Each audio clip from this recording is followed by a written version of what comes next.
My name is Amy, and I'm a 34-year-old art conservator.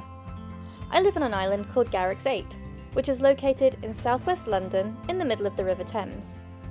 The island is home to 22 houses and is named after the 18th century actor David Garrick. 8 years ago, I made an impulsive decision to move to the island after being priced out of the rental market in nearby Kingston-upon-Thames. The reason this was such a crazy decision is because the island has no land access and can only be reached by boat. I live with my 2 cats, Rambo and Anakin, as well as my dog Lemon. You may think that island life is all sunsets, kayaking and cocktails, but the realities of dealing with Mother Nature, temperamental boat engines and the local wildlife always keeps you on your toes. Join me on this adventure as I renovate my house and garden, learn more than I ever thought there was to know about boating life on the Thames, and jump feet first into all the new experiences coming my way. Welcome to my island life. Hi everyone, I hope you have had a good week. Oh, hi Lemon. I have had a really lovely week and it's not really involved much DIY, or really any DIY. So I had a friend come and visit from Canada, and so I met up with her in London and we had dinner and we went to a lovely show, and then I met up with my cousins and we went to go and see the Barbie film, which was really good fun. There was about 6 of us and we all dressed up in pink and it was lovely. And then I went to Barcelona for 4 days. My friend Lucy and I had been discussing going away abroad somewhere, and we'd never been to Barcelona, and so we booked it, and now it's finally here. And so we headed off for 4 days of sun and exploring, and it was brilliant. And so I took a lot of pictures and a lot of video, and I was playing around with the kind of editing suite on the GoPro, and I put together some quite cool videos. So I hope you enjoy this week's episode. It's a lot of my kind of travel videos from the week, and then also once I got back from holiday, I really had to take care of the wasp's nest, so you get to see how I tackled that. So I hope everyone's had a lovely week and enjoy this week's video, and I'm sure back to much more DIYing next week. Thanks.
Okay, you may wonder why it's August and I'm dressed in a scarf and a puffer jacket. It's because I have to take off the wasp situation. I've been putting it off for like, well, weeks. Anyways, I've been given some wasp nest destroyer foam, which means that I need to like spray it into the gap where the nest is. It's evening, I'm told that they're less active in evening, and this is the best that I have in terms of protection. I'm going to put this around my face and put my hood up and then just do it. I've had some Dutch courage, so thank you Lizzie for providing champagne. I'm going to go for step one now. I'm closing all the doors, animals are inside, and I'm literally just going to like spray and run back inside. And I did think today I would actually rather deal with a rat problem than a wasp nest. It's probably going to be very anticlimactic, but I've got my GoPro on, so you guys will see firsthand what happens. Basically, I'm going to spray and run away. Let's hope that I don't get stung.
Okay.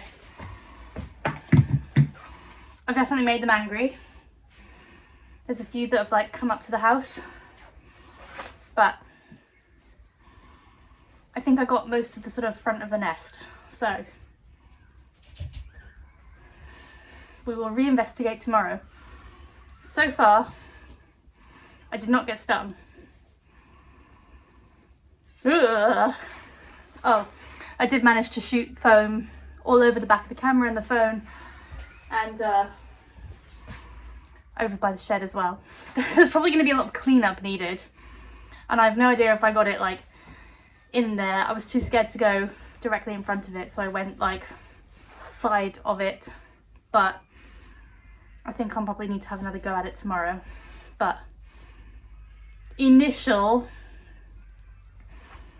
has been done. That should be the hardest part, right? I didn't get stung.